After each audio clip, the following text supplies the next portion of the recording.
સુરત શહેરના કતારગામ વિસ્તારમાં રહેતી અને બીકોમમાં અભ્યાસ કરતી બે બહેનપણીઓ 18 વર્ષીય રિયા કુંભારી અને 20 વર્ષીય ઉર્વશી બાંભરિયા ગુરુવાર સવારે અમરોલી ખાતે આવેલી તેમની કોલેજે ગઈ। આજે અષાઢી બીજનો પવિત્ર તહેવાર હોવાથી કોલેજ પત્યા બાદ બંને બહેનપણીઓ મોપેડ લઈને જહાંગીરપુરા ખાતે આવેલ ઇસ્કોન મંદિરમાં ભગવાન જગન્નાથના દર્શન કરવા માટે નીકળી હતી। બંને વિદ્યાર્થીઓ સાયર અને હજીરાને જોડતા આઉટર રિંગ પરથી પસાર થઈ રહી હતી ત્યારે જહાંગીરપુરા પોલીસ મથકની હદમાં એક પૂરપાટ ઝડપે ઘસી આવેલા ટ્રકના ચાલકે તેમની મોપેડને જોરદાર ટક્કર મારી।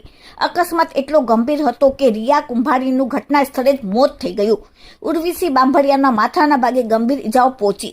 અકસ્માતને લઈને આજુબાજુના લોકો તાત્કાલિક મદદે દોડી આવ્યા અને લોહીલુહાણ હાલતમાં ઉર્વશીના સારવાર માટે સ્મીમેર હોસ્પિટલમાં ખસેડી, જ્યાં તેની સ્થિતિ વધુ નાજુક જણાતા તેને સારવાર માટે ખાનગી હોસ્પિટલમાં શિફ્ટ કરવામાં આવી।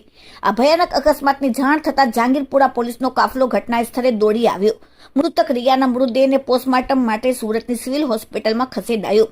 બીજી તરફ દીકરીઓના અકસ્માતના સમાચાર મળતા જ પરિવારના સભ્યો સ્મીમેર અને સિવિલ હોસ્પિટલમાં દોડી આવ્યા।